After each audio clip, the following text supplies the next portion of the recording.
बात प्रधानमंत्री नरेंद्र मोदी के रूस दौरे से जुड़ी हुई। 2 दिन का यह दौरा है। इस वक्त बड़ी खबर मॉस्को से ही आ रही है।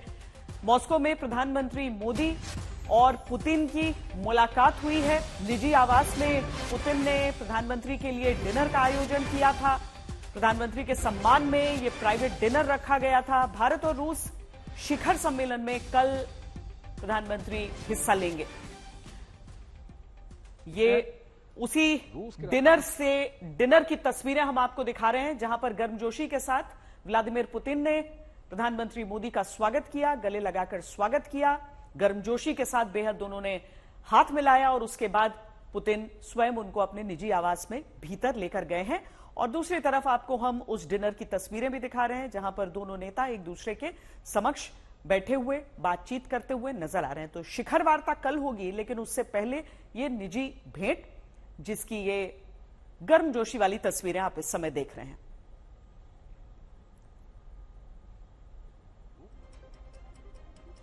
हम सीधे आपको मॉस्को लिए चलते हैं, जहां से हमारे संवाददाता गौरव सावंत हमारे साथ जुड़ेंगे। चलिए हम उनसे बातचीत करेंगे कुछ देर में, लेकिन उससे पहले हम आपको रूस दौरे से जुड़ी यह रिपोर्ट दिखाते हैं, क्योंकि आज भी किसी भी भारतीय से पूछिए कि हमारा पक्का दोस्त कौन सा देश है, तो ज्यादातर का जवाब रूस होगा। प्रधानमंत्री मोदी मॉस्को में हैं, आज और कल रूस में ही रहेंगे, जहां दोनों देशों के बीच कई समझौते होंगे।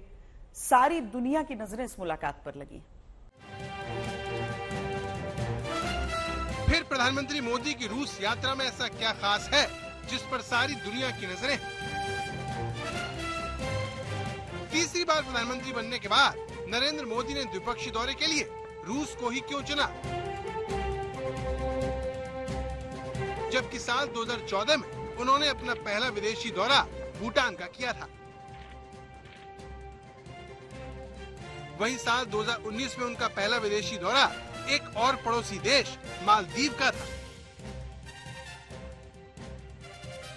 2024 का चुनाव जीतने के बाद वो G7 के लिए इटली जरूर गए, लेकिन द्विपक्षीय दौरे की बात करें तो उन्होंने रूस को पहले देश के तौर पर चुना, जो अपने आप में काफी कुछ संकेत देता है। रूस की समाचार एजेंसी से बातचीत में पीएम मोदी ने कहा, अपने दोस्त व्लादिमीर पुतिन से मिलने के लिए उत्सुक हूँ। पीएम मोदी की रूस यात्रा ऐसे वक्त में हो रही है जब पुतिन और जिनपिंग एक दूसरे से करीबी बढ़ा रहे हैं। वहीं दूसरी ओर रूस विरोधी नाटो की अहम बैठक भी होने जा रही है। आमतौर पर भारत और रूस के बीच होने वाली ये सालाना बैठक साल के अंत में होती है, लेकिन इस बार ये जुलाई महीने में आयोजित हो रही है। इसके अलावा अमेरिका में 75वीं नाटो समिट हो रही है, जिसमें रूस यूक्रेन का मुद्दा हावी रहने की संभावना है। फरवरी 2022 यानी पिछले करीब 2.5 वर्षों से रूस और यूक्रेन के बीच तनातनी लगातार बढ़ती जा रही है। स्पेशल ऑपरेशंस ने एक युद्ध का रूप ले लिया है। ऐसे में दुनिया भी 2 धड़ों में बंट गई है। एक धड़ा वो जो रूस के खिलाफ है और दूसरा धड़ा वो जो रूस के साथ है। रूस के खिलाफ जो धड़ा है वो लगातार और बड़ा होता जा रहा है, जिसमें पहले नेटो और नेटो के साथ साथ अमेरिका बहुत मजबूती से खड़े हुए और बहुत प्रयास किया कि और देश उनके साथ जुड़ जाए। और इसीलिए इस समय जो नेटो की समिट हो रही है उसे बेहद महत्वपूर्ण माना जा भी रहा है। तो ऐसे वक्त में जब अमेरिका और उसके सहयोगी रूस पर लगाम लगाने की रणनीति बनाने में जुटे हैं, तब पीएम मोदी का मॉस्को दौरा क्या रूस की तरफ से नेटो समिट के जवाब के तौर पर पेश किया जा रहा है?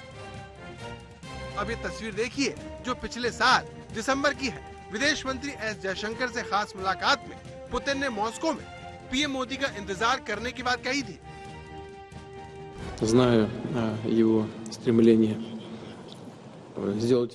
आप उन्हें मेरी शुभकामनाएं दीजिएगा और कहिएगा कि हम रूस में उनका इंतजार कर रहे हैं।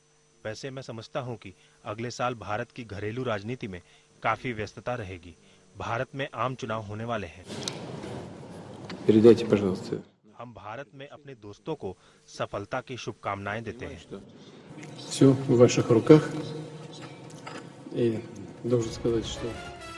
आमतौर पर राष्ट्राध्यक्षों से ही मुलाकात करने वाले पुतिन ने इस तरह एक मुलाकात से कई संकेत एक साथ दे दिए, जता दिया कि वो भारत को कितना महत्व देते हैं। प्रधानमंत्री मोदी लगातार तीसरी बार जीत के बाद द्विपक्षीय शिखर सम्मेलन के लिए रूस में हैं, जिन्होंने रूस पहुंचने पर एक्स पर पोस्ट किया, मॉस्को पहुंचा हूं। उम्मीद है कि दोनों देशों के बीच रणनीतिक साझेदारी और भी मजबूत होगी। भारत रूस के बीच मजबूत संबंधों से दोनों देशों की जनता को फायदा मिलेगा। रूस पहुंचे पीएम मोदी के स्वागत में रेड कारपेट बिछाए गए, उन्हें गार्ड ऑफ ऑनर भी दिया गया। रूस में रहने वाले भारतीयों में पीएम को लेकर खासा उत्साह देखने को मिला। दीपाली चौधरी नाम की एक छात्रा ने पीएम को अपने हाथ से बनाए एक स्केच भी सौंपा।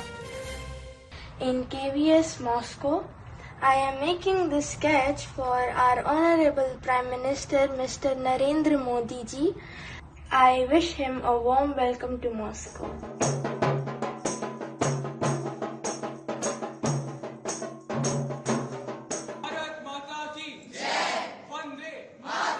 रूस के राष्ट्रपति पिछली बार द्विपक्षीय बातचीत के लिए 2021 में भारत आए थे।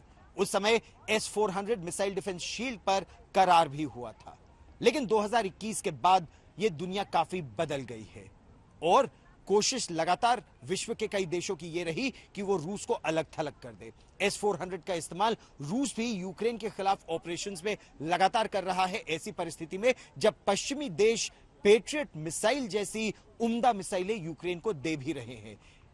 रूस ने भारत को जो S-400 का वादा किया था वो काफी हद तक पूरा किया, लेकिन अभी तक पूरा नहीं हो पाया है और ये मुद्दा भी प्रधानमंत्री नरेंद्र मोदी रूस के राष्ट्रपति के साथ उठाएंगे।